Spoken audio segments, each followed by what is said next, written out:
Welcome into McCready and Siskey, powered by Rain Total Body Fuel. This is episode 65. We'll start an audio file, I should say. So do we qualify for retirement now since we've reached the number?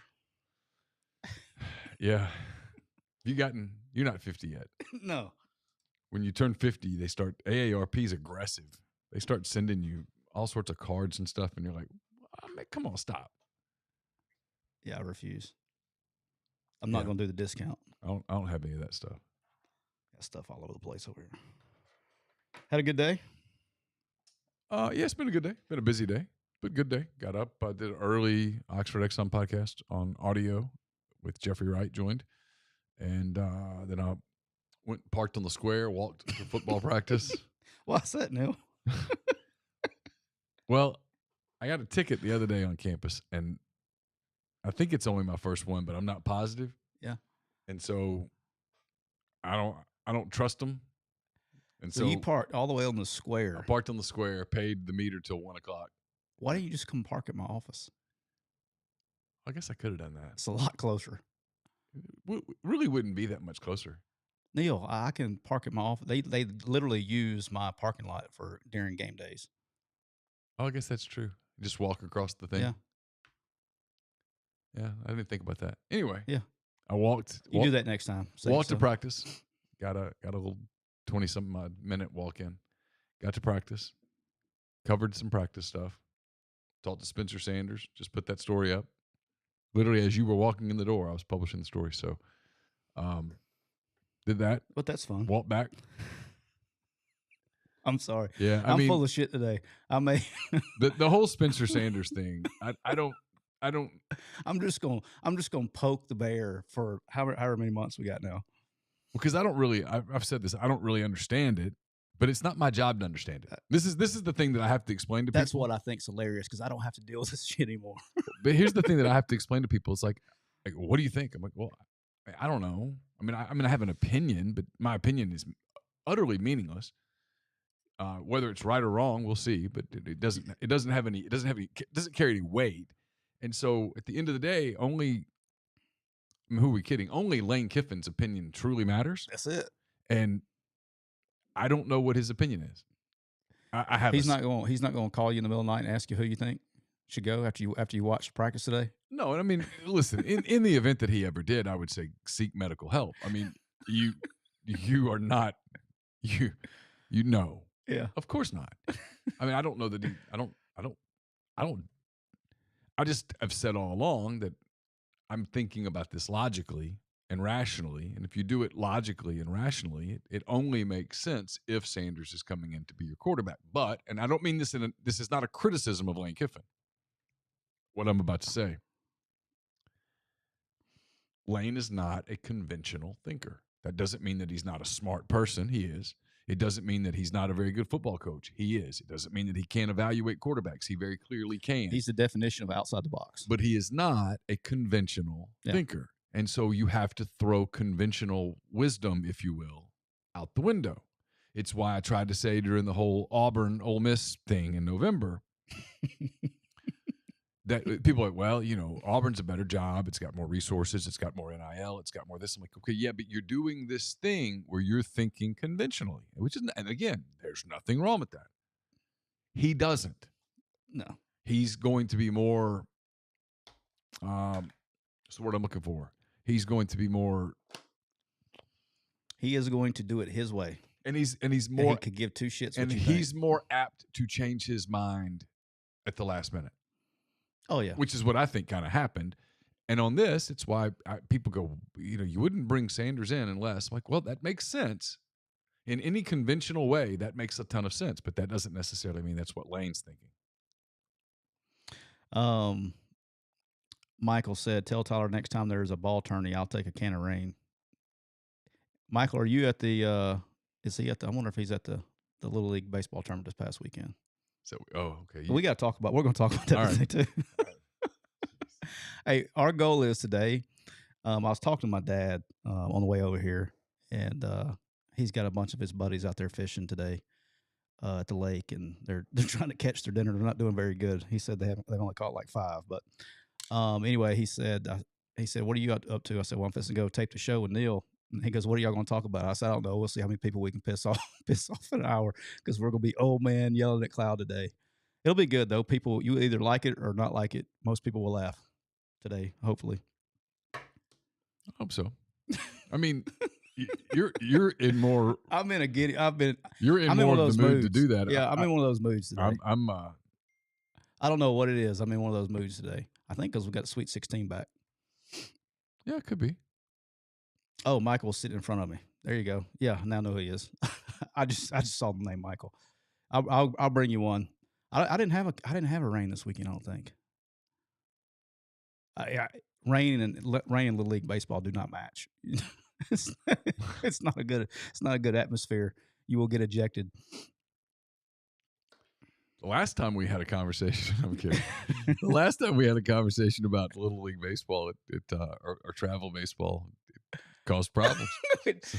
You want to talk about that today? No, I don't. I really don't. You gotta bring that up today. No, I don't want to. It's not. It's funny. It's very funny. It's not a bear that I should poke. What's gonna happen? Well, nothing good could come from it. But, I mean, it's entertaining. The odds are nothing would happen, and the odds are that we would all get a good kick out of it. But there's probably a chance that it could be viewed as antagonistic, and I don't want to do that. Okay. Does that make sense? It makes sense. All right.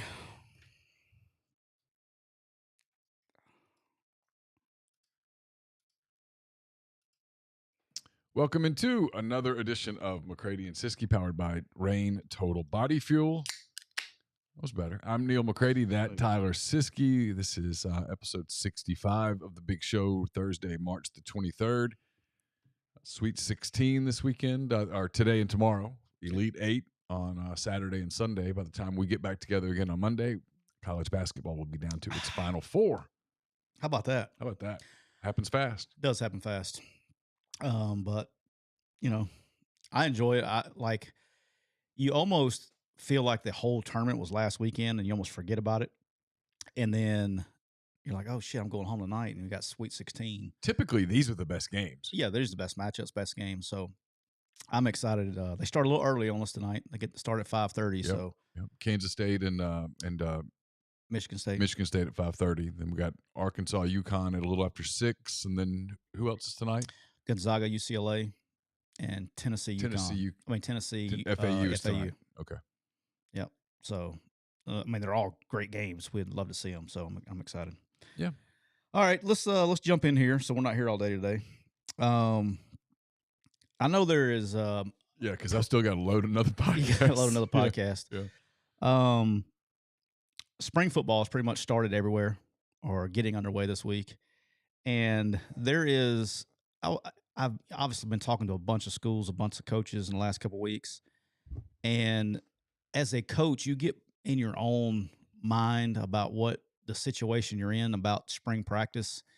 And it's amazing how different, depending on your school and your situation, how different and what the emphasis is on spring practice. What is your opinion? I know you hate spring practice. I don't know that I hate it. You have to keep in mind that we all have our own set of circumstances, right? Right. I'm not a person that puts a ton of stock into spring because I've talked to too many coaches like you who are like, hey, look, it's just spring. And I think it's the situations that I've personally been in as a coach. Right. But just think how different this is. Look at somebody like Hugh. Okay. He's going into with all new coaches, new players, new schemes. He's having to start from ground zero, and so spring is important. It's very important. Right? But now keep in mind, my point is that he's going to do all this in spring, and then they're going to do it all over again in August. Yeah, but they'll be able to do it faster because they've done it. It's more about and also the summer has changed it because now you get a little bit more. You get a lot more. Yeah, a little bit more. I mean, well, now you can throw before spring practice. That's what I'm saying. And you can throw before spring. So you've got throw before spring, then you've got spring. You got the meetings you can do now, that you can so many hours a week. And then let's be real.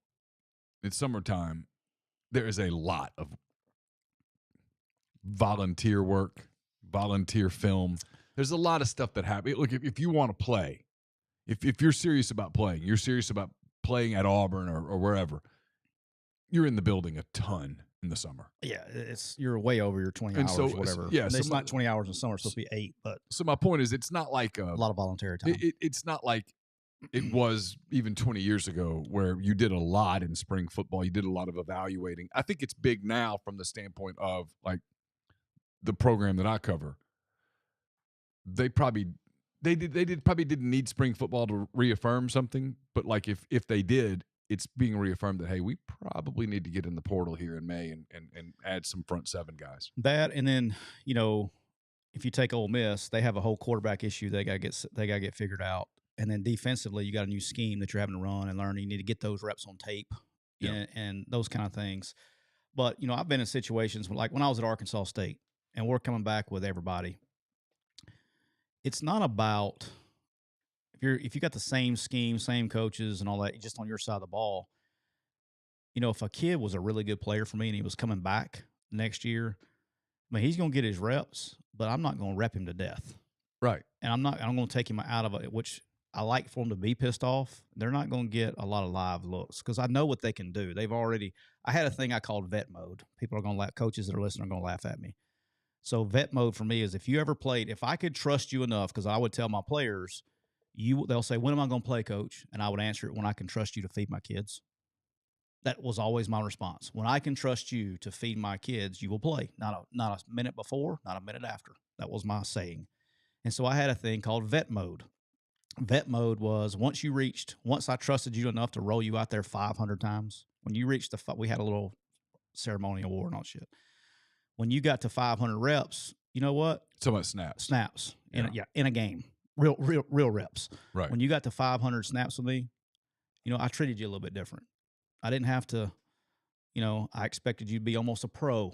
You taught things. I let you lead things. And if they could say some funny jokes out of line every once in a while, and I would let them slide. But before that 500 rep mark, it was fire and brimstone, because it was kind of the rite of passage. But anyway, when you go with spring ball, I used it for development. There's going to be guys that haven't played a lot, and when they don't play a lot in the season, they don't practice a lot. So they're standing or they're doing scout team, and they're not really getting coached when they're doing scout team. And getting individual time has gone away now. Everybody's changed practice. The game has changed, and so they're not getting a lot of individual and technique work. So it's about developing, but you want to see your new guys, like your young players, you want to try to create, which I tried to do, create pressure situations. If I had a freshman, that redshirted last year, didn't play, I'm going to stick his ass in there with the ones and see what he's made of. I know he's going to fail. I would put him in positions to fail to see how they responded. Does that make sense? Like you want to create those. It's abusive. Well, it's the stuff that. If you want to be successful, so some of those people today are like in therapy and stuff, and they're laying on the couch and they're saying, not many of them. Well, what happened was Coach Siskey. I'm kidding. No, you're right. But you gotta. We talked about this before. You have to let people grow from failure. You do. Yeah. And so that's what it's for. So, but it's starting. I think every situation is different. You like at Alabama, okay? Alabama's not going. I don't care if they got 2 new coordinators or not. They're not changing schemes. They're running the same shit. All right. It's about getting these young players and develop. It's all about development. Right. It's all about getting better. So, and it's not about we got to figure out who this guy make quarterback. Yeah, they have a battle, but it'll figure itself out there. I think it's going to be Ty Simpson. But breaking news. But Kevin Steele's not changing terminology. He's not changing scheme. It's going to be what it is. Now, you come here with Pete. Now, Pete's here. He's going to be running same scheme, same terminology there. So it's completely different for the kids. So it'll be interesting to see what happens. A couple interesting press conferences we had over the last couple of days since we met. The first one we'll talk about is Jimbo's press conference with Petrino. Did you see that? Or talking about Petrino, did you see that? I did. Would you go ahead and let me get your opinion, because I'm sure we have different opinions. Well, I'm curious of what your matter of fact, I can damn near know what was going through your mind. I mean, I wasn't there for the whole thing, so I didn't get all of the context, and I'm not going to sit and watch a 20-something minute Jimbo press conference, but I've seen the clip that everyone is referencing. And his first answer was, well, we'll kind of play that as it goes. And then he caught himself. I think he realized this is not going to sound right. And he's going to call the offense. I expect him to call the offense. I'm good with him calling the offense. But the first answer was the true answer, which is, look, we're never going to know, capital KNOW, underlined, italicized, bolded. We're never going to know whether this is or isn't going to work until the first time that the shit hits the fan offensively. Okay? Jimbo wants to call plays.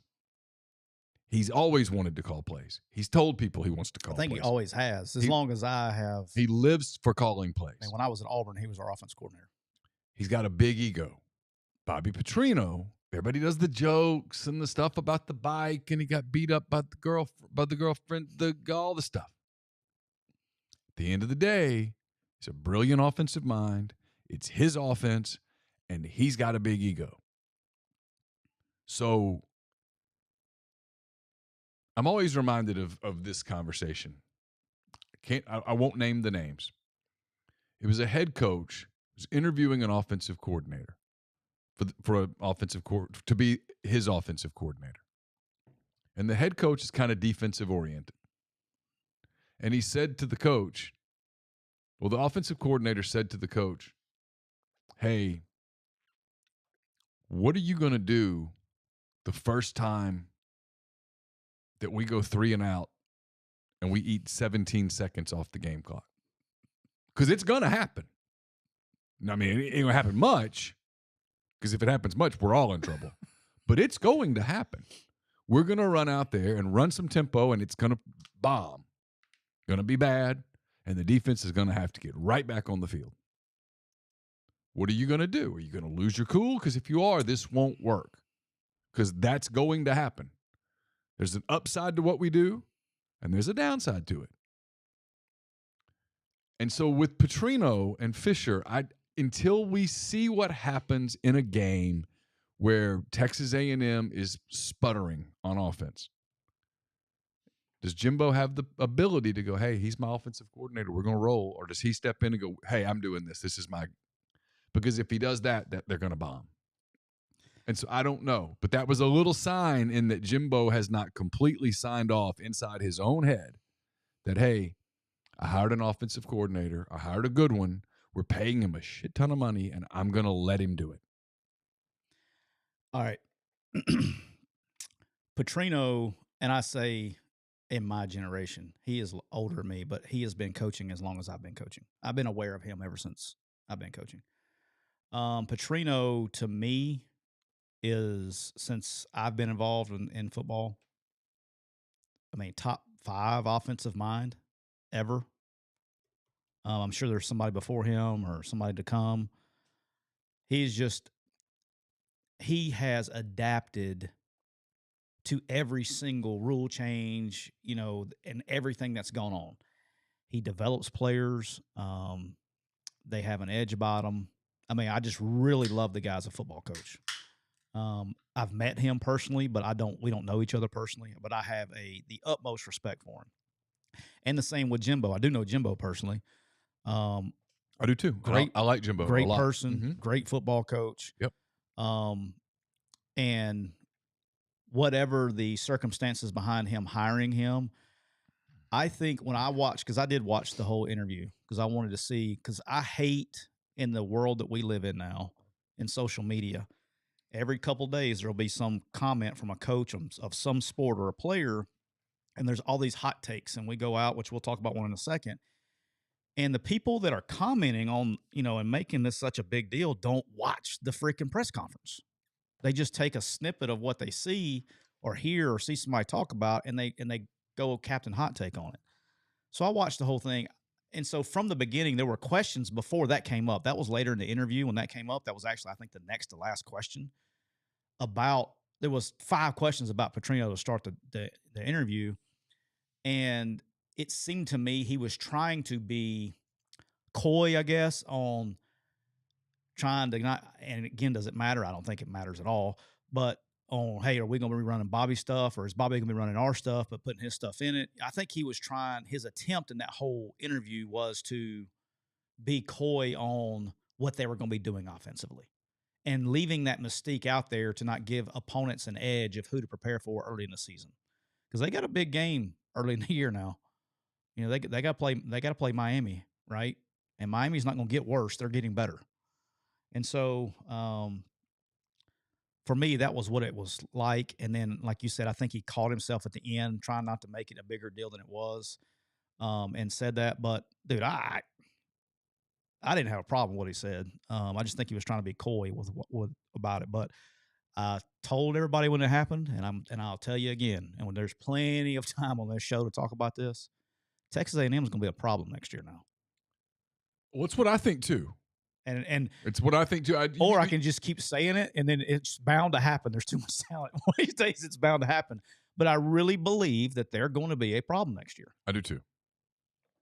You and I are both super high on them. In the same way, the same way though, that everybody was killing LSU coming in the season, and we were saying, hey, LSU is going to be a problem this past year because they got a coach, they got a guy that knows what the hell he's doing.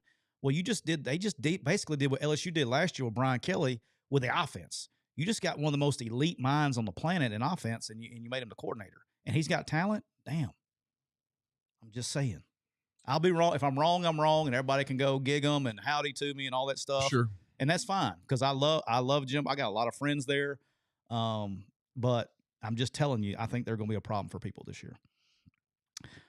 As much as I'd love to make fun of you and say, oh, you're wrong, I think the same thing. Oh, somebody's going to make fun of me. There's plenty out there to make fun of me, I promise. If you're out there, I'm sure you're there. You'll make fun of me.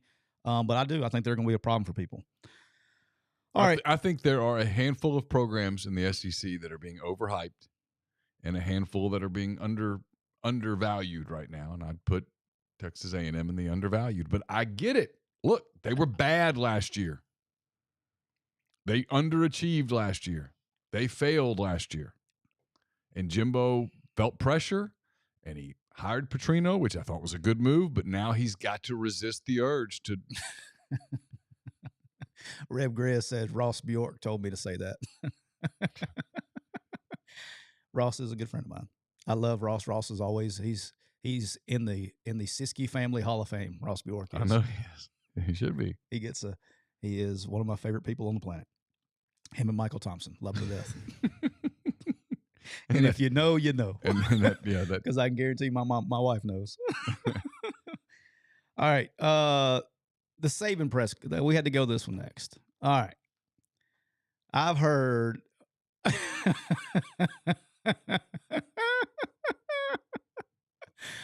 All right. So the Saban press conference comes out. All right. Tony Mitchell, highly recruited DB last year, signed, was the early enrollee, goes home for spring break.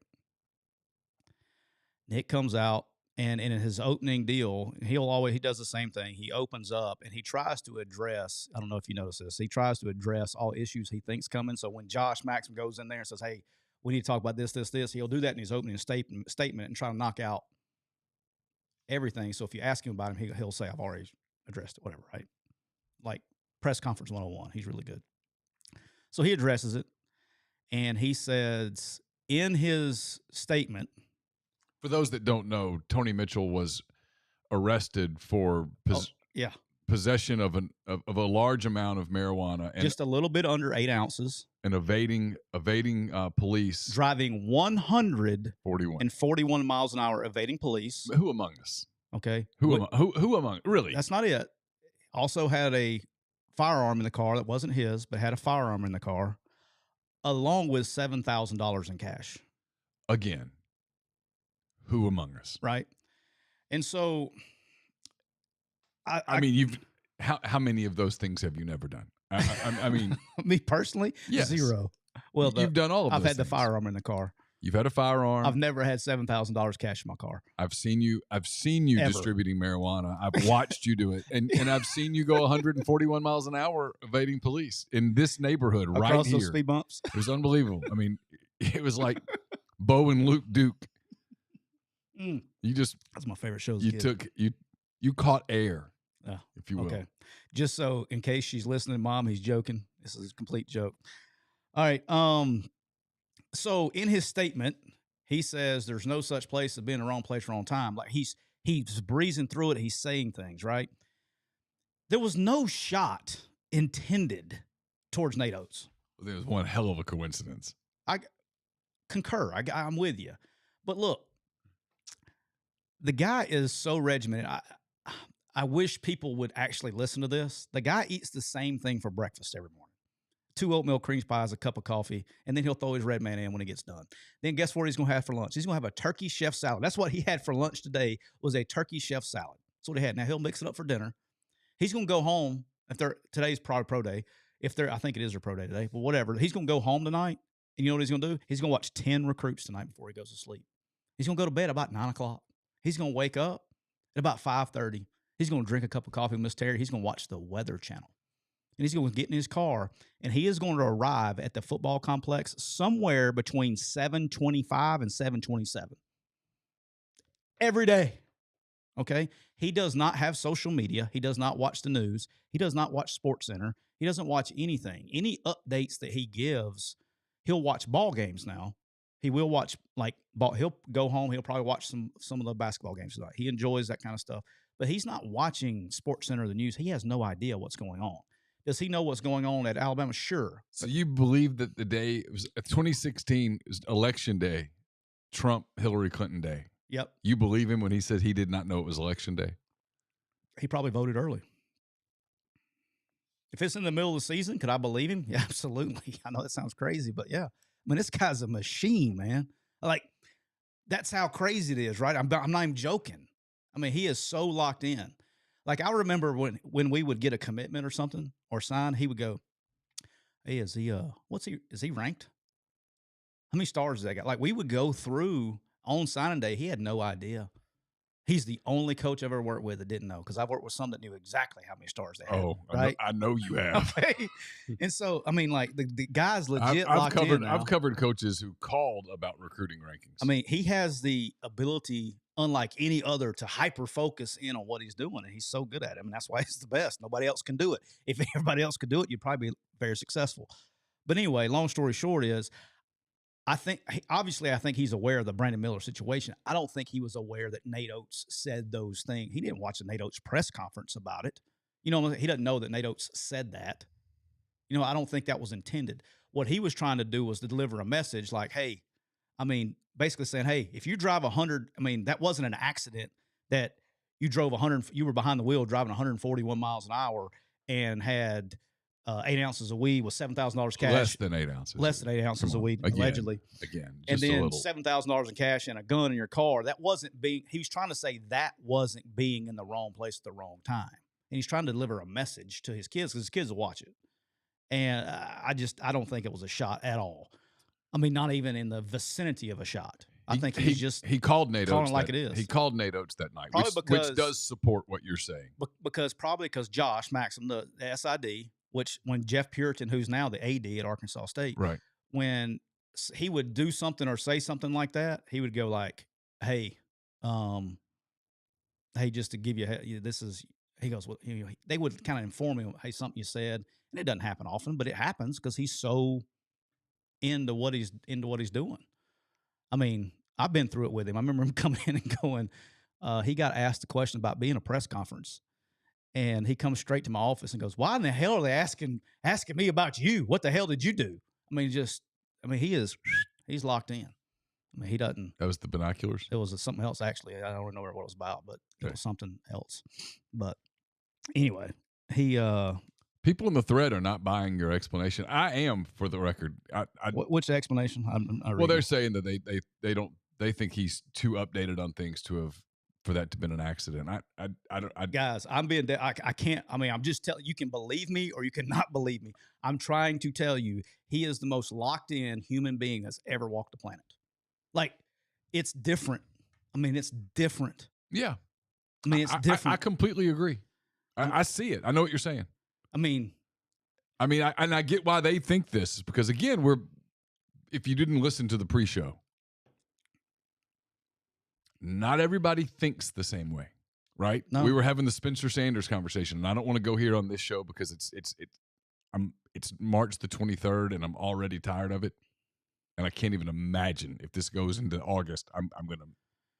I'll be glad I don't have hair because I would have pulled it out. But It's going to August. I don't think so. I don't. Unless somebody leaves. Right. Exactly. My point is that conventionally you look at it and go, okay, well, he brought Spencer Sanders in. He brought Spencer Sanders in to be his quarterback. That's conventional thinking. And you're like, yep. But Lane's not a conventional thinker. And that's not a knock on Lane. People think differently. People approach things differently. Lane's the complete opposite in many ways of what you just described with Nick Saban. I'm not saying one's right or wrong, one's better. That's for you guys. You do that. I don't care. But Lane doesn't think like that. No. And here's the thing, and Jacoby's one says he has people that update him on things. I'm sure he knew what Nate Oates said. I was one of those people, okay? I did the update. I was Mr. Update because I always had to go deal the bad news, right? That was my, because he has a saying, and then if my man Clay Karcher is listening, which he doesn't listen half the time, but if he's listening, he's heard me say this because I stole this from Nick. Nick would say, I can handle good news. I can handle bad news. I don't do well with surprises. And so, there were times that I was like, I'm dreading going in there, boss. I'm just like, man, I'm just getting, God. And I go in there and it'd be like bad news. He'd be like, what else is going on? Give me an example. Player got arrested. Have I ever told you the story the first time I really got my ass ripped? No. Or if you have, I don't recall. So Nick, so when I get there, Kevin Steele is there as well, right? And so I did a lot of the organizational stuff, and Kevin Steele was the guy that kind of that handled Nick. Okay. Well, then Kevin goes on the field. Well, it's just me, and they didn't hire anybody else. And so I had to do it all at that point. And so it was really my first, 6 months was learning how to deal with Nick and how to handle Nick, not deal with him, but handle him and weird things you got to do to how communicate and make sure that you're doing your job where he can do his job. And so the very first week that I'm OYO is the week after kick 6. Okay. Not a good week to be in the building. Bad week. So that Friday comes and we're supposed to be playing the SEC championship, but we're not. And we have coaches. We had official visits coming in that weekend. And he comes to me and he's like, hey, he comes to my office. He's like, hey, are there any guys that any games going on that we need to have coaches at tonight? Because we only had like 3 kids coming in that weekend. I was like, yes, sir. There's some games in Atlanta with this underclassmen we need to, because they were still in the playoffs. We need to go see them. He goes, all right, well, why don't you send those guys out? I was like, okay. Goes off for about 15 minutes. I get everything arranged. He comes back in about 15 minutes later. And he's like, hey, do you want to have a recruiting meeting today? And I said, yes, sir. That'd be good. So we can get everything organized. He said, all right, well, let's get it scheduled for 3:00, get those guys off the road. So in the meantime, I've gone to the lady that does our planes and stuff. And I said, hey, I need to get a plane to go to Atlanta after this 3:00 meeting. So about 4:00, I need to get a plane going to Atlanta for recruiting. She says, no problem. About 10 minutes go by. She calls me back and she says, hey, Tyler, the school plane is leaving, going to Atlanta with Bill Battle because they had to go do the SEC championship game, AD stuff, Do you want to put them on that plane, or do you want to get another plane? And so, hey, this is my first big money decision, right? By myself. I got nobody else to bounce it off of. So I'm like, I'm not screwing this up. I would have gotten the second plane. Okay. So I go down. It's just me and Nick are the only ones there, and Joe Panunzio. So I go down to his office. I knock on his door. He's got his reading glasses on, reading something. He says, hey, come on in, Bo. Real nice. I go in there, and he says, and at that time, you would have to type what the decisions and the decisions and solutions were on a piece of paper. And while you're talking to him, explaining it to you, he would kind of read it so he could hit it both ways. That's how it works. And he says, I said, Coach, you want to have a recruiting meeting at 3:00. You want coaches to go to Atlanta recruiting. I said, the school plane is also leaving at 3 o'clock. I said, do you want me to put them on a school plane at 3 o'clock, or do you want me to get another plane? He's like, hey, did I not tell you that I wanted to have a recruiting meeting at 3 o'clock? Yeah. And I said, that was my first thought. So I said, no problem, coach. I just don't, this is my first, this is a $30,000 decision. I said, hey, coach, no problem. We'll get another plane. He goes, hey, man, I know this is a university in Alabama and everything, but you know how much another plane costs? And so in my infinite wisdom on the snap, that's probably why he liked me, because I would just tell him, if you can't tell. I said, well, coach, we just won't go recruiting. He didn't like that. He says, he starts progressively getting louder. He goes, did I not tell you that I wanted to send coaches to games? So I put him on the plane at 3 o'clock. And he goes, did I not tell you that I want to have a recruiting meeting at 3 o'clock? I said, so I'll get another plane. Did I not just tell you how much another plane cost? I said, so we won't go recruiting. And he just, did I not tell you? And so I may or might not have smarted off. And I said, fine, I'll make the effing decision. See, I didn't say it. You like that? I did. I said, fine, I'll make the effing decision. And I'm like, that probably wasn't the smartest thing I've ever said. I just was getting yelled at and didn't respond well. So I turn around and start walking out. And he's at his desk. And he gets up. And I hear him going, I hear the feet coming. I'm like, this guy's going to swing on me. Like, he was that mad. I thought he was that mad that he was going to swing on me. And he comes up to me. He catches me. And he puts his arm on my back like real hard. And I turn around and look. Like, I think the guy's going to swing on me. He goes, hey, Bo. He goes, you're doing a hell of a job. He goes, winked at me and said, get out of the plane. And that was it. And like, so I would have won from the very get-go, because I would have said, nope, he wants a meeting at 3 o'clock. I need another plane. We'll leave at 4. Well, I get that now, but that was my first freaking week, man. Yeah, well, see, I would have already known that just from dealing with the. I didn't know that. I really didn't know that. I would have immediately said, nope, he wants a meeting at 3 o'clock. We're having a meeting at 3 o'clock. He wants the coaches in Atlanta. We're going to leave at 4. Get me the other plane. Yeah. And get me another plane while that plane's waiting. But it was just, and that's just how he was testing me, that would come to find out, like down the road after that. I mean, he just tested me to see how I was going, he was literally testing me. That's all he was doing.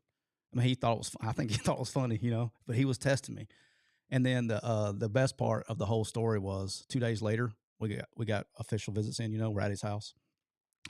And, he has this thing where he sends the kids down to the lake, and they'll, go see, when you're at his house, they ride the ATVs down there, whatever, and come back. And he comes and he goes, hey, Bo. He always called me Bo. He goes, hey, Bo. He goes, you got a second? I'm like, yeah, you're a freaking head coach. Yeah, I got a second. He's like, who's gonna ride with me back to the facility? Because whoever the best recruit was would ride back with him to the facility so he could talk to him, spend some extra time. I remember it was Cam Robinson, and he was there. And I said, Cam, coach, it'd be good to get him locked up and all that. And he goes, yeah, I agree. He goes, hey, I got an appointment scheduled for you for 8:30 tomorrow morning to talk with a guy about your anger management problems. I was like, Coach. I said, Coach, all due respect, I'm good. I'm good. But he thought, he's like, he was trying to help me. That was what the best part about it was. He was trying to help me with my anger management.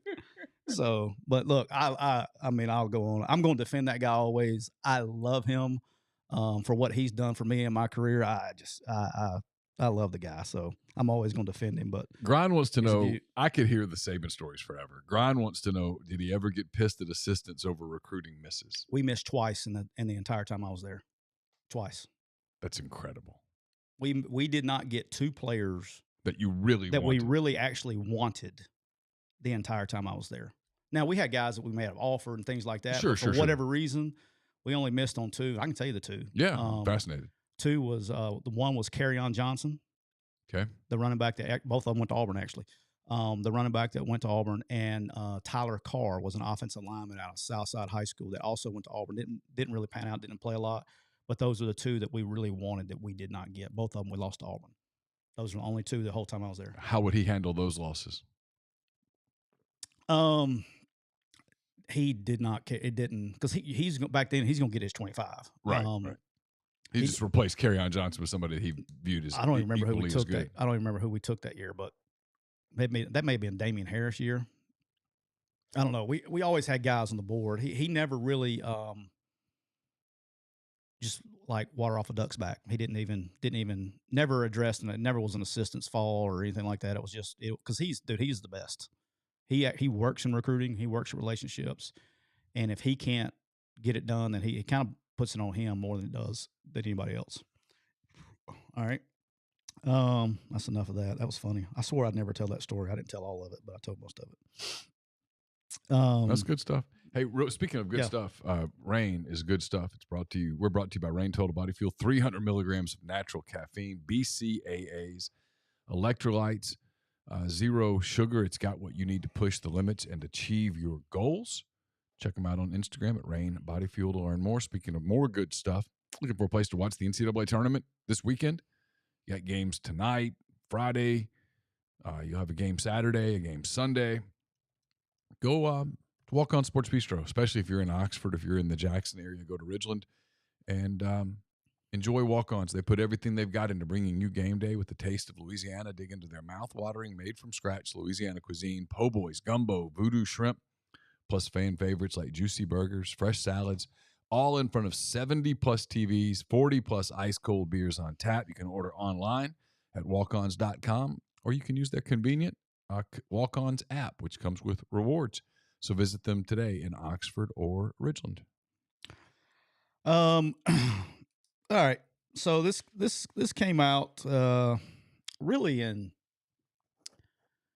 I don't get to do this very often, but I have a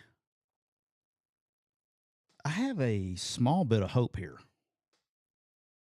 Call me crazy, and you can. A lot of people will. I'm listening. Charlie Baker is the new head of the NCAA. Yes. He started in December, middle of December in 2022. Since he's been on the job, I have seen a ton of positive steps towards fixing things. Now, he's only been there 3 months. But there was an article written or a tweet out there I saw, I guess it was yesterday, maybe I saw it, or today, I don't remember what day it was, about they come out with clear guidelines, and that's probably the most accurate description is clear guidelines on the 4-year waiver process. And what this is if you've already transferred one time, what happens in the waiver process? Because we've said forever, all they do is they'll file a waiver. And in the past, I would have 100% agreed with you, right? Mm-hmm. Because all you had to do was lawyer up, file a waiver, and you could go get eligible and transfer again. But they have gotten very sticky on this. So here is effective for the 2023 and 2024 championship eligibility. So basically, that's starting in the fall sports this next coming up, right? Okay. An undergraduate transfer waiver will only, and they bolded only, be considered for student athletes who transfer for these 3 reasons. 1, for reasons related to the student athlete's physical or mental health and well-being. 2, due to exigent circumstances outside the student athlete's control. Example, physical or sexual assault or discrimination based on a protected class. Okay. Or 3, assertions involve diagnosed education impacting disabilities.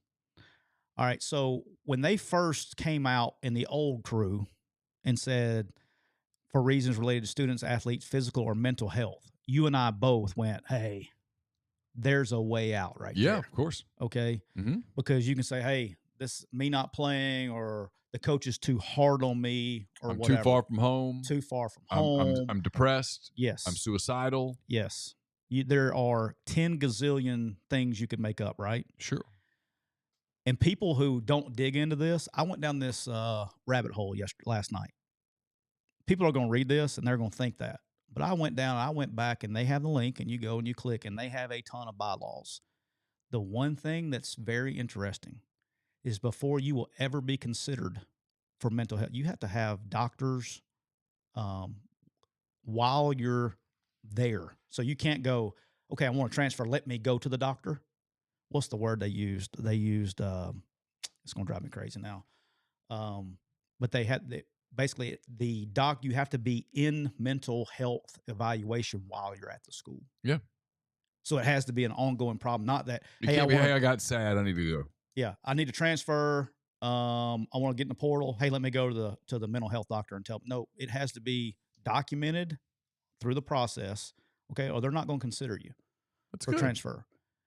For the first time, and I'm going to go, can I get a close-up can we change pictures? For the first time that I can remember, the NCAA has actually written bylaws that make sense. Hey, congratulations. I'm all for Charlie Baker, the new head of the NCAA. Hey, dude, you have started out, you're a 10 for 10 right now. Now we just got this NIL thing to deal with. But from this guideline, the way they have put the verbiage in there, they damn near are going to make it impossible for you to transfer 4 year to 4, like after you've already used your one initial. You're not going to be able to transfer twice, which is going to be a major problem. Okay, I'm good. You can go back to our good look now. I just wanted to congratulate Charlie. I'm excited.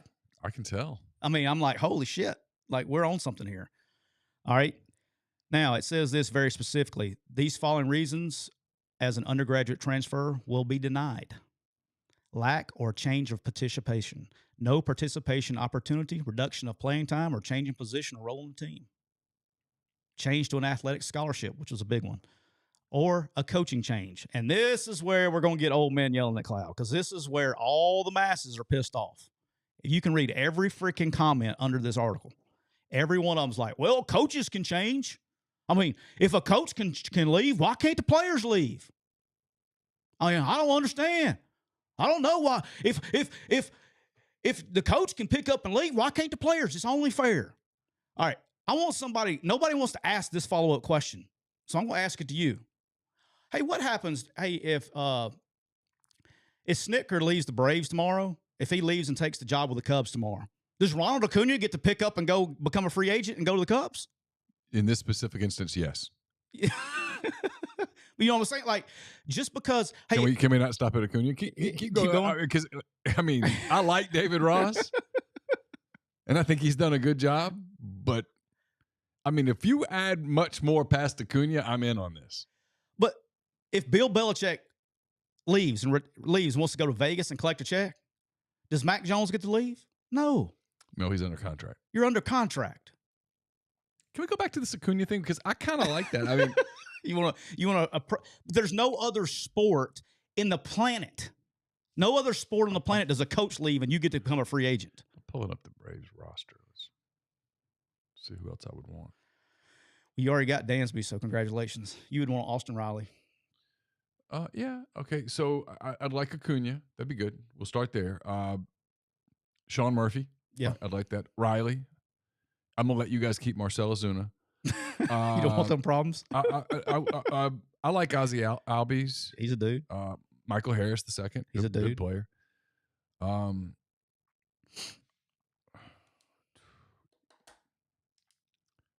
Seeing who else. I'm just making sure that I'm good. Yeah, we'll go there. We'll stop there. But you know what I'm saying? Like, everybody's so upset about, well, the coaches can leave anytime they want to leave. Why can't the players? Well, no other sport in America does that happen, because you can't just become a free agent because your coach leaves. And, you know, it's so ridiculous. If you want to be a free agent, you graduate. And that's the other thing they say is, if you want to transfer again, you graduate. If you're a graduate, you can transfer as many times as you want to. That's fair. Kyle Wright. Yeah, he's done good.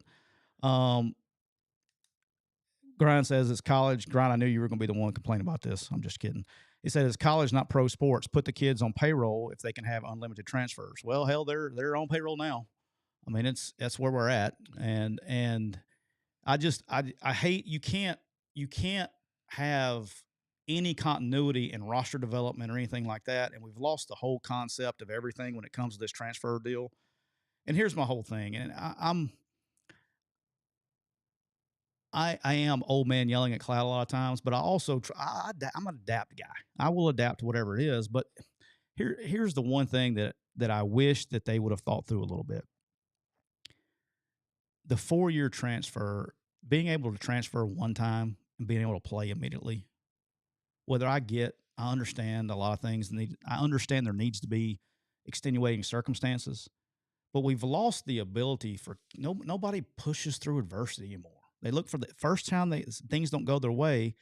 I mean, they can get in an argument with a coach. I'm going to the portal. I don't like the way I'm not playing enough. I'm going to the portal instead of learning how to deal with those things. And I just think that's bad for the sport. But at least they're putting their foot down with the double transfer because, they needed to with saying that the schools are on the hook now for them if you take them. So you couldn't have it both ways. So it's a good rule. They're going to have to follow through with it. And if they don't, they're in trouble. So let's skip over, for time's sake, this Jack Swarbrick. Ross Dellenger, we may cover it Monday if we have time. Ross Dellenger had an interview with Notre Dame AD Jack Swarbrick that was really good. So I love Ross. He's one of my favorite reporters out there. Yeah, he's terrific. I'm friends with him too, but I actually like him. I like his work besides being a cool dude. His article with Jack Swarbrick with regulating NIL is very good. So I encourage everybody just to look up Ross Dellenger on social media. And if you don't follow him, you should follow him. He is as good as they come when it comes to dealing with NCAA stuff. All right. My guy, Michael, he kind of brought it up earlier and it had me cracking up, and I actually had it written down. This is right up your alley. All right. We'll see how hot you get on this one. All right. Because so far I'm pretty laid back today. You're pretty good today. Yeah. All right. Let's talk about Little League baseball. Okay. And the expectations of parents. Okay. All right. So I'm very so for people that don't know, I kind of reset my clock here a little bit. I got a 16-year-old now. I have a 15-year-old now, and I'm rolling. And I reset the clock. Now I have a 7-year-old. So I'm getting to go through this again from the jump. Okay. Thought I was done with it. I'm not. Started right back up. So I got to go. I've been going a little bit. So my 7-year-old is playing with a team here in Oxford. Single-handedly, I love them to death. They're great kids, but maybe the worst baseball team ever assembled, the Oxford Orioles. So if you're playing the Oxford Orioles, go ahead and chalk up a dub. We're not very good right now. But it's 7-year-olds, Good uniforms, though? Oh, sweet uniforms. They're wearing the Oriole hat? Oh, yeah. With the cartoon bird? Oh, yeah. The best hat in Sweet uniforms. Have I told you that I'm a Cubs fan? But I'm kind of in on the Orioles right now a little bit. They're fun. They have some good young and fun. Young players, college guys that I've heard of. And I'm going to adopt the Orioles as my second team this year and see if I can build a little something. Fandom? Okay. I'm down with that.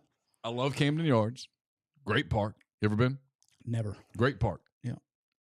I was a big Cal Ripken Jr. fan guy. I was too. And as a kid, Al Bumbry was one of my favorite players, the Orioles center fielder. I liked it when I was in my single-digit years. The Orioles were very good. It was Doug DeCinces and Bobby Grich, Eddie Murray, and Rick Dempsey, and Jim Palmer. And that was right before Ken Singleton. That era was literally right before I got into baseball. I remember being brokenhearted in 1979 when the Orioles lost to the Willie Stargell and the Pirates in Game 7 of the World Series. I was too. Scott McGregor started that game. I don't remember I watched it. I don't remember that one. But anyway, so they do a great job. Drew and those guys that coach them up, and I know they get frustrated too. I'm talking about it's like, runner on first, ground ball hit right in front of the bag at second base, and we'll still try to throw the guy out at first base instead of just stepping on the bag. So they're learning, they're all that. But anyway, dude, I have learned. Let me tell you what I'm going to do. A couple more years, I may be buying some land and building a baseball park, man. I mean, it's a racket. All right. Oh, ain't no doubt. I mean, it's a racket. Ain't no doubt. I mean, because I paid. Dude. I paid. All right. I was trying to figure this out. I think it's going to work out to about $1,000 a team for gate. And if you'd go gate and concessions, you're easy in for $1,000 at this age. Easy in for $1,000 a team. Because me personally, gate was $15, cuz $15 a person a head. And I just rolled in there 3 deep. Thank goodness Jackson had something to do. I've been in there $60. All right. So anyway, $15 to get in? Yeah. Per person. It's a racket. Now it's a 2-day deal, right? We went in Friday, Saturday. It was a 2-day deal. Still a racket. All right. Total racket. And dude, there are at least, you're rolling every kid. You got 14, 13 kids on a team, and you're rolling they're 7 years old now. You're rolling mamas, daddies, granddaddies, sisters, cousins, aunts, uncles. Everybody's coming in there. Oh, yeah. And you start thinking about it. They got a 7-year-old tournament, an 8-year-old, 9-year-old, 10-year-old, 11, 12, 13, 14. Round, they are bringing it. It's a business. I'm talking about they're bringing in like $50,000 a weekend gate. Have to be. That's why they have all these tournaments all over the place. I'm fisting to start one up here in Oxford. We're fisting to buy some land somewhere. All right. But anyway, long story short is I'm very chill now. Okay. I'm sure at one time with my early ones, I was probably, that dad. I never was because I was never around. It is amazing. Our team, great. We don't have any. I've been very fortunate. It's almost like a prerequisite for my kids to play on a team is that it's chill. But, dude, there are some people out there pimping their 7-year-olds like they got Shohei Ohtani, the next Shohei. Guys, let's chill out here. Do you know how many people – do you know how hard it is to become a Major League Baseball player? Oh, it's almost impossible. It's almost – it's almost impossible. Impossible. Right.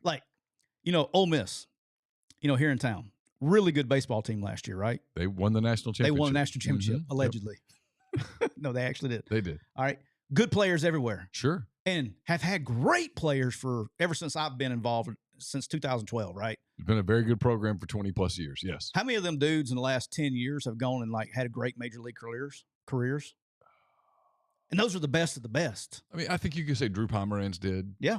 Lance Lynn. Yep. Certainly. Chris Coughlin. Yep. I'm going probably past 10 years, but whatever. I'm sure I'm forgetting. Greg Kessinger's on his way to doing it. Yeah. But those guys were elite of the elite when they played, right? Yeah. And it's just so hard to get there. And yes. Breaking. It is very hard to get to the major leagues. And I'm sitting here at this tournament. I'm looking around. I'm like, you know what? There's no one that played at this park last year, this year, or next year that's ever going to make it. But we're pushing these kids like, by God, if you hit this ball hard enough today, hey, Snicker's going to see you. He's calling you up. And we're coaching the games like if I coach. Chicago Cubs manager Brian Snitker. We're arguing calls. Drew, our guy, greatest. He's chill. But there are coaches out there calling my favorite. I wish Ronnie was on here. He's going to laugh. My favorite is we had this guy. We coached against this guy that had wristbands, right? And so instead of giving signals, he would go, wristband 84. So the kid's got to step out of the box. He looks at wristband 84. Mind you, it's a 3-0 count, okay? And wristband 84. So he steps out of the box, looks at wristband 84, gets in there and takes. Hey, what's wristband 84 say? Take. Come on, man. Yeah, come on. Just say, hey, it's first and third. You're 14, you're 13 years old. It's first and third. Guess what's going to happen on the first pitch? He's stealing second base. You don't have to go, time, wristband 14, wristband 14. Stops the game. Everybody looks at wristband 14 for the guy to steal second base. Yeah, come on. Come on, man. Come on. And so that bothers me. And his wife should leave him.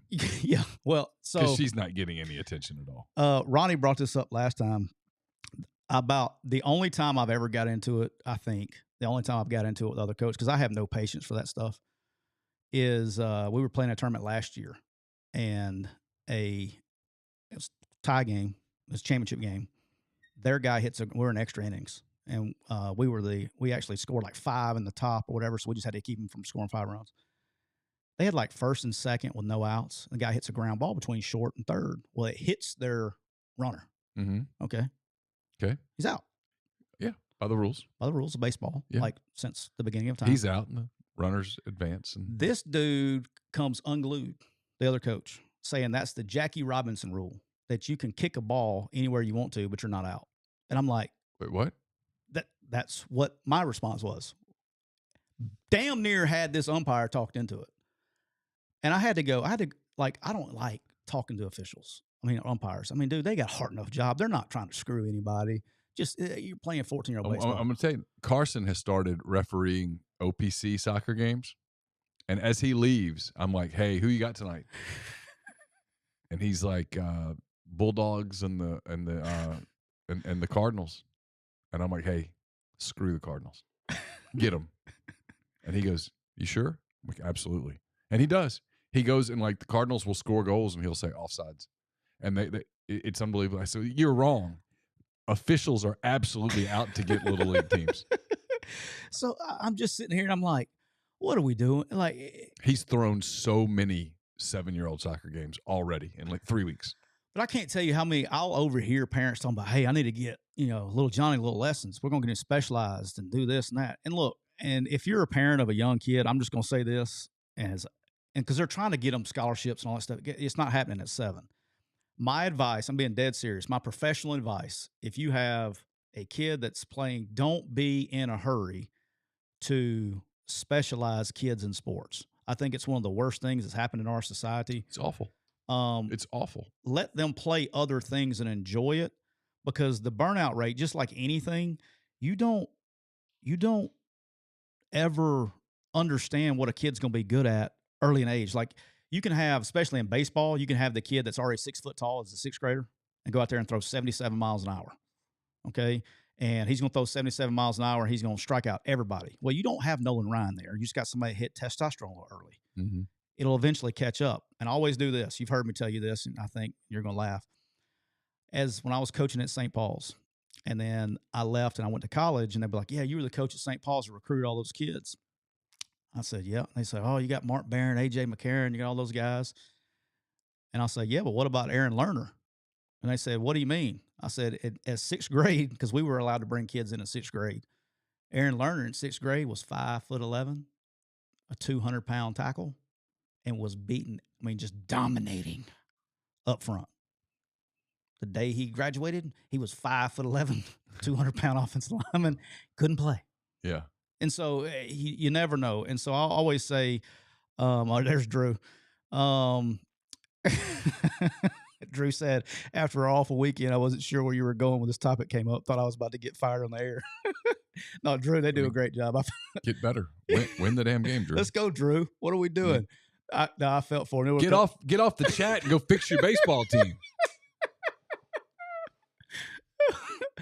Hey, have some pride. You want to tell you what's really funny is when I could care less. And so when they do like running on first and second, the hard ground ball to third base, and the kid doesn't know what to do with the ball, and everybody's yelling.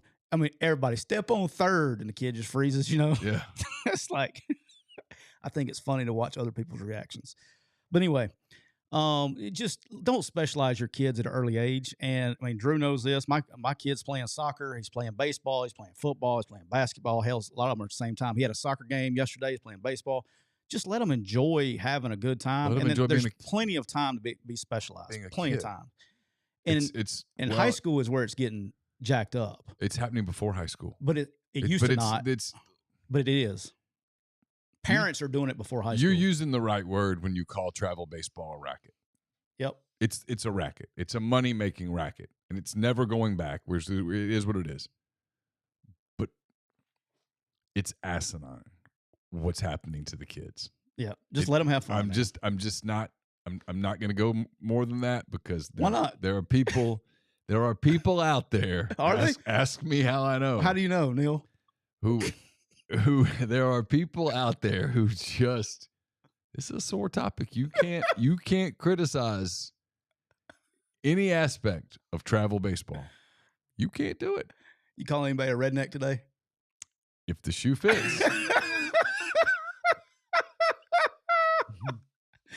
Oh, that's the greatest thing. Fits. That made my, just for the record, that made my day.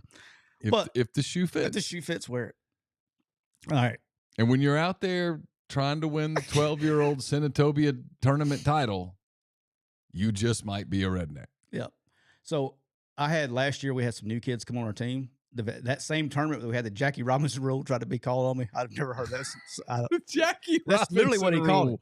It. What in the world? I wish Ronnie was listening. Ronnie would validate this, because I'm chill. I'm on the bucket. I never get up. Did Jackie Robinson kick a ball? Apparently. I've never heard this. Because when you think about Jackie Robinson beyond him breaking the color barrier, what you really think about is his most famous play was stealing home. Yeah, dude, that's way before me. Triple Mask here, that's your buddy. I just said that because he is, he says he can confirm I don't complain to officials. But here's the deal is, we talk about arm problems, right? Yeah. I'm the worst. I'm going to probably have a decision to make with the one I got now, but with Brock, I've probably hurt him a little bit doing this, but I'm so paranoid about arm problems with my kids Like, I don't like them pitching. And you see, I'm very good with pitchers. Ronnie's good with pitchers. Rodney's good. Our staff really good with pitchers. I'm not going to ruin a kid because we're trying to win a game. And I think where the arm problems have come into aspect is really with the change of the game.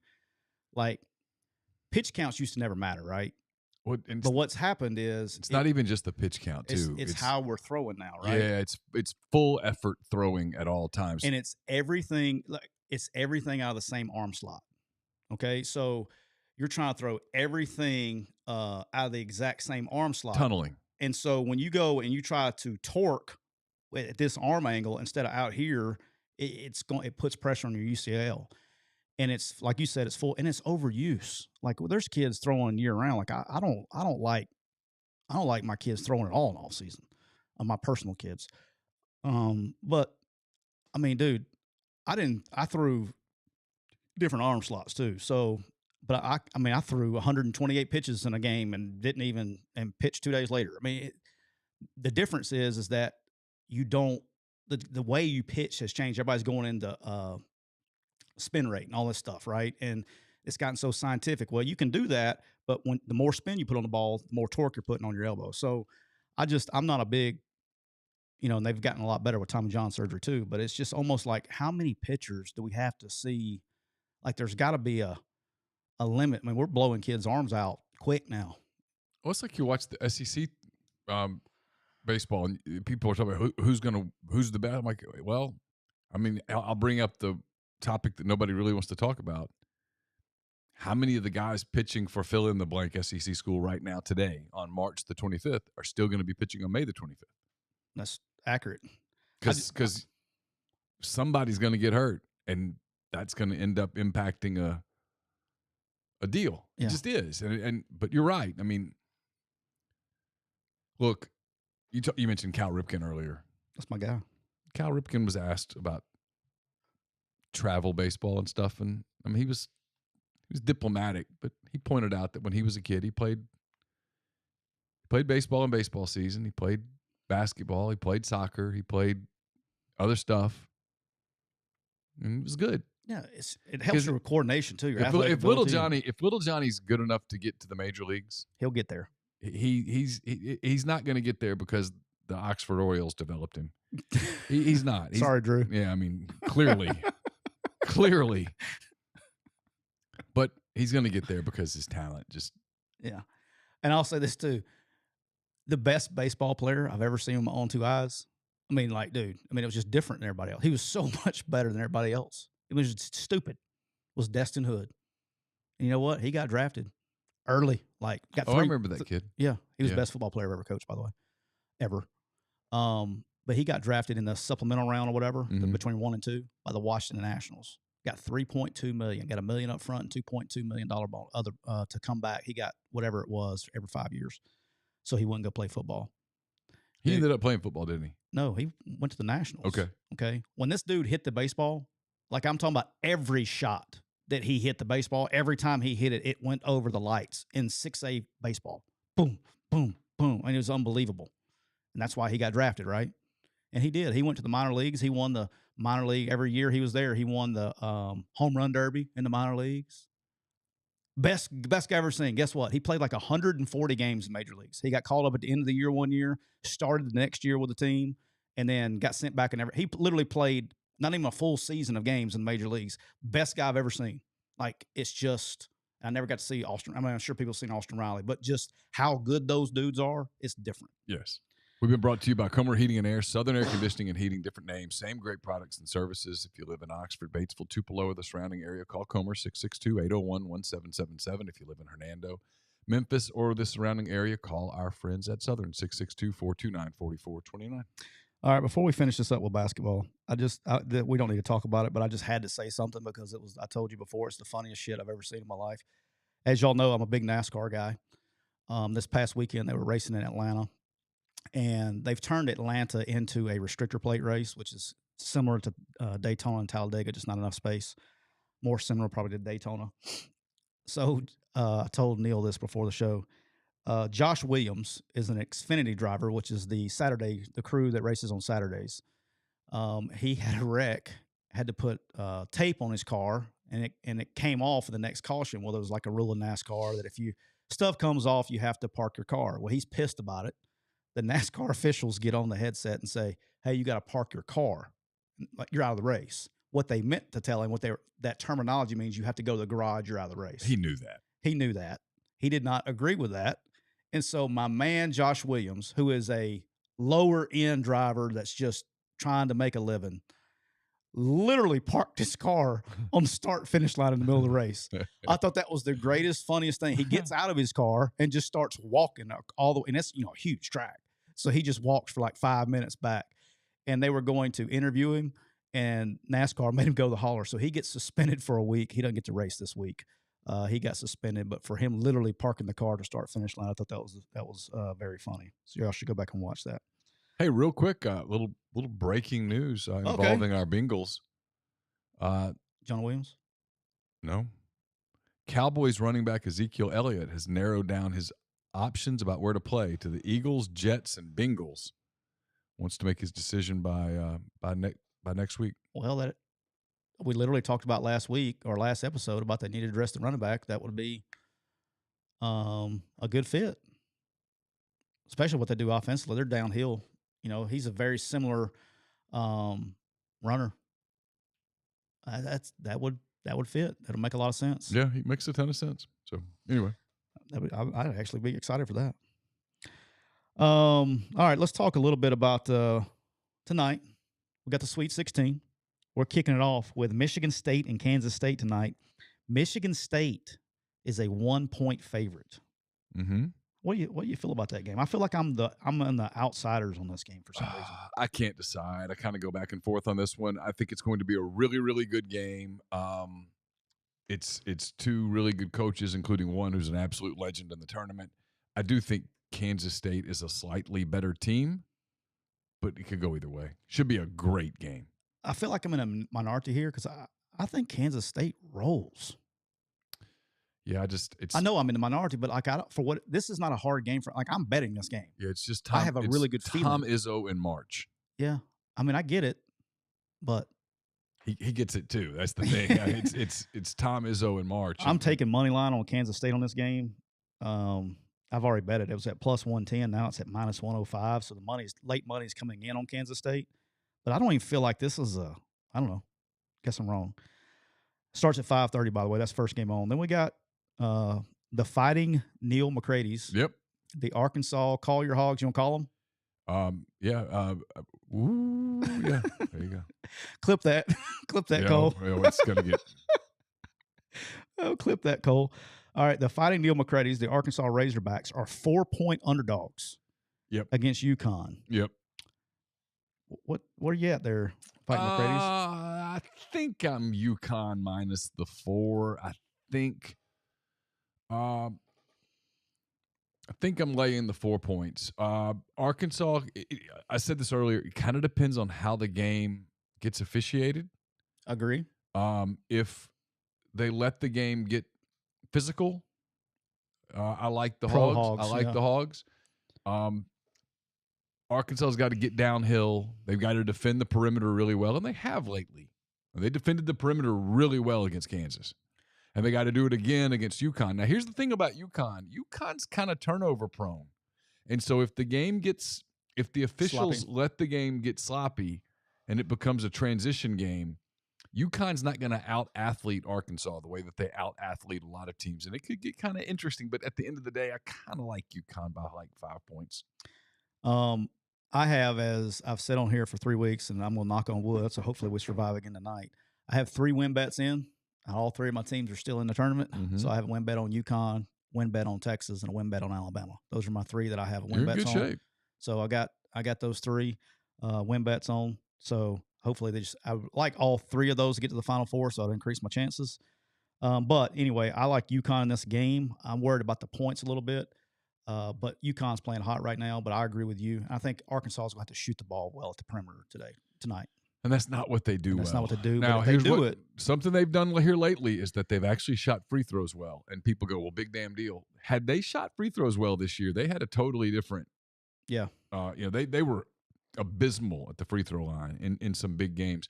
They were really good last week against Illinois and Kansas at the line. So, and yes, I'm cheering for Arkansas tonight. My girls are for it. It's a big game for them, and so I hope that Arkansas wins for my kids. If that's a sin, then shoot me. Yeah, you'll be all right. Yeah. Nobody cares. On this show, nobody cares. All right, so then we got, as you can see, I'm sporting them tonight. Yeah. Got them, FAU and Tennessee. Yeah, go Vols. Tennessee is a 5-point favorite over FAU. Yeah. Guess what, Neal? It's not enough. It's not enough. I agree with you. I think this is a double-digit game. I don't know that I go there. I think we have to start talking about Conference USA a little bit. They have two teams. They got one bid league, and the one bid is in the Sweet 16. And they had the next two teams, North Texas and UAB, are both in the NIT Final Four.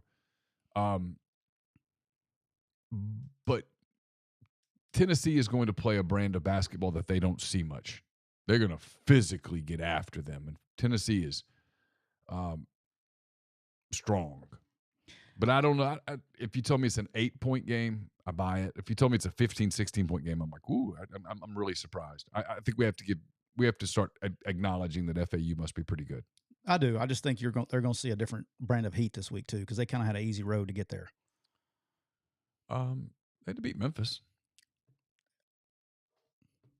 but okay, a lot easier road to most. Sure, and then Fairleigh Dickinson, of course. And then the last game, I want to get your opinion on one more thing before we get out of here, but I want to go over Friday's games. But Gonzaga, UCLA, I'm locked into this one. I like Gonzaga. I think I do too, but I'm locked into this one. If Okay. UCLA answers the bell on this one, this is the game that I've been waiting for because of their injuries. Dude, if UCLA finds out a way to win it tonight, heads up. Heads up. See, I think whoever wins the UConn-Arkansas game is going to the Final Four. Oh, I'm with you, but I'm just saying, like, I gave UCLA no chance in this game because of their injuries and the matchups. Yeah. All right, Timmy should have 38 points tonight. But can Timmy guard anybody? We're going to find out. Yeah. But this is the game I'm locked into. And last thing, I'm not going to go over Friday's games because I actually want to get your opinion on this. A lot of talk this week about the NCAA basketball tournament expanding because of the legislation that came through that said that 25% of teams need to make a postseason play in the tournament. What's your thoughts on that? I think it's stupid. That would put 25. They have 17% in right now. 25% would put them around 90 teams. So you're adding a round. I mean, or half a round. We'd all end up being fine with it. I'm not going to be like, oh, this ruins the sport. No, it doesn't. It's just the tournament's good. We all love the tournament. We all love brackets. We'd all love a new bracket. But this works. And here's the thing. It works. And when you look at it and you watch it, it works. It's 3 weekends. It works. You get the play-in games. And I like the play-in games. You know, like the Mississippi State Pitt game was a really good game. They always do a couple of the 16s on that night where those teams that would never get exposure, which is great, right? Kids get to play on national television. It's awesome. And then you start the tournament on Thursday with 64 teams. And you get it to 16, and then you get it to 4, and then you get it to 1. And I like it. It works. Why change it?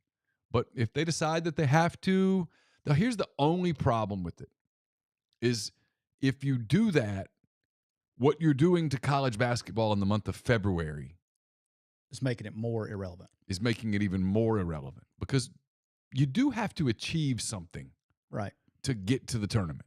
You can't just be a dog team. Like you watch like Mississippi State down the stretch this year. It mattered, right? Yeah. If you expand the 90, they're in. And so now the teams that we're watching are like, well, they're 7-11 in their league. You're watching Florida versus Vanderbilt, really close. Yeah, and I don't think that's the point, right? Yeah. And so I hope they don't do it. I suspect that we're on our way to seeing it, but I hope not. Like, and if you do that in basketball, you have to do it in baseball too. You got to expand the baseball tournament to 90 teams. There aren't 90 teams.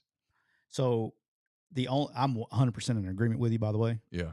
I'm afraid it's going to happen in some stretch or imagination. May not go to 90, but I think they will expand it because this is their moneymaker. The tournament's their moneymaker. It is that for sure. And they saw Dayton was packed. First time, like the best attendance in a first four ever, I think. Dayton was packed. I've told people I've covered Dayton before, and it was shockingly awesome environment. And I think they will do it money-wise. But here's what you got, and it goes to, football. And it's like, I try to tell people this all the time. When it comes to playoff, and there was this big argument about going from 4 to 12, right? Mm-hmm. What do we go 4 to 12? It's always going to expand. It's always going to expand. Mm-hmm. It used to be forever we didn't have one. And then you had the BCS championship game was 2 teams. Yep. Hey, you know what? Then teams 3 and 4 started bitching. Oh, it's going to go from 12. Then it goes to 4. It's going to go from 12 to 16 fast. It's going to go to 12 to 16 fast.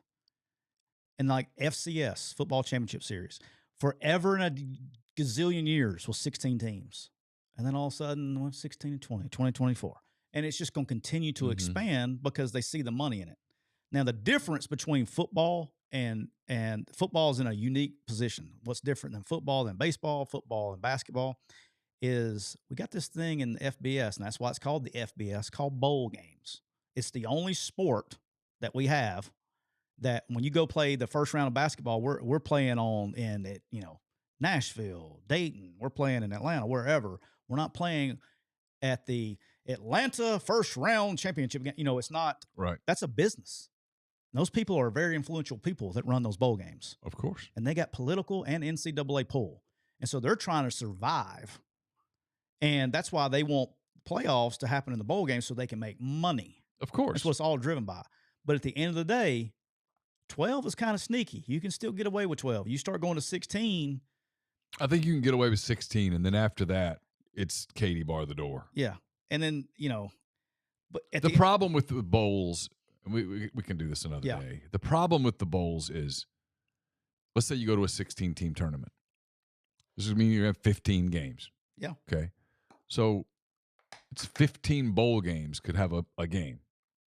And so on paper, you're like, well, let's do it. It makes perfect sense. What about the fans of the 2 teams that go to 4 games? That's not realistic. It's at some point and they don't, but at some point you do have to think about the fans. Yep. You have to think that's how they're going to be making their money too. You have to think about the families. You have to think about just a lot of stuff. I love the idea that they're doing now of the first round games being on campus. I think it's great. I think it's going to be super cool, right? To see a playoff game in East Lansing. Yeah. A playoff game in Oxford or a playoff game in Baton Rouge. I mean, I think that's cool. Yep. But you're right. And when people go, oh, just screw the bowls. The bowls they are really influential. They not all of them, but a lot of them. And ESPN wants the bowls. And so we'll see. Yeah. It's going to be interesting to see how it advances. We get one more year of the way it's been. And then we go into change. And change is going to be good. And change is going to be chaotic. And change is going to rattle some cages. Yep. It's going to be fun. That's all I got, boss. All right. Well, enjoy the games tonight. I will. I will. I'm getting out my Razorback gear here in just a minute. Just put it all on. Do you have I'm going to buy you because I don't think. Do you have one of those hog hats? I do not. Can I buy you one you wear on the show one day? It would be funny for people like you and me. There are people who get really triggered. Sensitive? They get really triggered by all of it. It's the most bizarre. What if we did this? What if we got you a just gear of all of your supposed fandoms? So we'll get you some Arkansas gear and you can call the Hogs one day. We'll get you an Auburn. We'll call Hugh, get you an Auburn deal.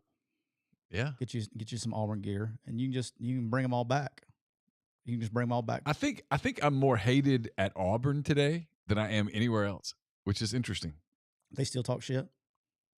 There was damage done apparently. I mean, I'm not popular there. I get like notifications that someone sent me a message or something, and they don't like you. The messages are are negative. I'm an Auburn guy deep down. I know you are. War Eagle. War Eagle. War Eagle. Body together. War Eagle. But hey, everybody's Did got you have a good dinner tonight? War Eagle. War Eagle. We had. What are you having for dinner tonight? War Eagle. I've told you about RTA, right? Roll Tide anxiety. Yeah. Roll Tide, roll Tide, roll Tide, roll Tide, roll Tide, roll Tide, roll Tide, roll Tide, roll Tide. Then you had didn't get at Ole Miss, didn't get a lot of, like, when you met somebody, they didn't go hotty toddy as much. The singing the song still makes me uncomfortable, by the way. Like the Are You Ready? Oh, yeah. Like in You said with the hotty toddy, gosh almighty, all that stuff. First of all, I love the song, but I think there's a time and a place for it. It's really just a chant, though, isn't it? It's a chant. I guess it's not a song. It's a chant. Yeah. There's like coming out before the game with a guy on the big screen, and dude, that's good shit. Yeah. But like at press conferences when you introduce the head coach and stuff, that makes me cringe. Yeah. It's like that's it was kind of cringy at a little cringy Beards thing. But before games, it's awesome. Like there's a time and place for it, kind of deal. And it's the same Well, thing. it's like when they do the War Eagle when the Eagles. Awesome. That's there's awesome. There's a time and place for like it. The hair stands up. But when you're on like a college visit, and this happened with my daughter. It's 100 degrees outside. Yeah. And you're just walking around, and the guy that's doing the tour, everyone that he sees, he's like, "Hey, War Eagle." Not even "Hey, War Eagle." It's just "War Eagle." And they go, "War Eagle." And we got in the car, and my daughter's like, "What is that?" It's constant. I mean, one of the things, on her visit to Arkansas, no one walked up to anybody and went, "Hey, woo pig." No, woo pig to you. Is that what they say, woo pig? That's their thing, like woo pig. But like they don't do it. It's different. Yeah. It's just different. And I'm not saying one's better or worse. One is kind of cultish. But it's just different. But like when I was watching the Jimbo. But you're right. You don't walk around. People don't walk around on the Ole Miss campus, or at least they don't when I'm there, going, "Hey, hotty toddy, hotty toddy, hotty toddy, hotty toddy." It's dumb. Like the one that bothers me. You can just say hello. Is how you doing? I was watching the Jimbo press conference, and he's getting all these tough questions, right? Right. And it gets down to the next question, and the reporter goes, "Howdy, coach." Oh, like God. right then, he's trying to tell the head coach that, "Hey, I'm for you, so give me a good answer. I'm a good guy." A&M guy. Like there's a time and a place for that stuff. Like I'm off. Like that stuff doesn't bother me. But it's like everywhere I've been, like from Alabama to Auburn to Ole Miss, there's a time and a place for that stuff, and sometimes it gets a little. Yeah. Makes me want to take a shower. A&M's one of those deals. I mean, on the class ring thing and all that. That's just everybody's got their deal. It's just, I mean, we can pick out some cult stuff at every place. Every place. I'm trying to think. Not at ULM. Water skis.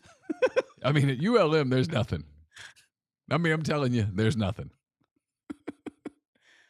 I mean, most of the people there are like, "Oh, whatever." Like, I got anxiety at South Alabama, right? I had, to this day, and maybe it's just me. I don't get anxiety about anything, but these things give me anxiety. It's because you go place to place to place to place to place, and then like. What was the thing at South Alabama so that did it? You had to, after every game, you go and you sing the alma mater with the band. Okay. And you have to, they call throw your J's up. Okay. So I always went the wrong hand because I would go like this. Okay. Because it looks like a J to me, but that's really an L to you. An L to me. So you have to go opposite. And I was always confused on what hand to throw up, and it never failed because there's always going to be pictures of it. It never failed. They'd show a picture of it, and half the people got L's up instead of J's. That gave me anxiety because I was like, I don't want my guys to be the one, because somebody would say something to you about it, right? Okay. AD or somebody, right? And then like at Arkansas State, they'd been the Indians forever. Yeah. And I go back and I'm coaching their first game at Red Wolves, and they try to do this whole Wolves thing. And I'm like, I don't know what hand. Well, I felt like TCU does the thing with the hand or whatever. I'm like, the frog or something. Yeah. And I'm like, I can't do that. Like, I'm so confused because I don't know what I feel like. Will Ferrell and Ricky Bobby. I'm like, what do I do with my hand? I don't know what to do with my hands. It drives me nuts. I honestly believe, I really do, because Campbell took a visit to Louisiana Tech and they had some weird thing with the hand, and she did the Auburn thing, and I'm literally convinced that one of the reasons she picked Arkansas is because they didn't do any of that stuff. It was just a normal. Yeah, it just gives you anxiety. A normal thing. You feel like you're supposed to know, and you like, and especially if you're a coach, man, you're supposed to know everything. Dude, I just got here 2 weeks ago. I don't know anything, But anyway, let's finish this thing up. All right. Thanks to everybody for being part of the show. Appreciate you. We'll be back on Monday. We'll recap the Sweet 16, the Elite Eight, all that stuff. Throw your J's. Until then, have a great weekend. J's up. For Tyler, I'm Neal. Take care.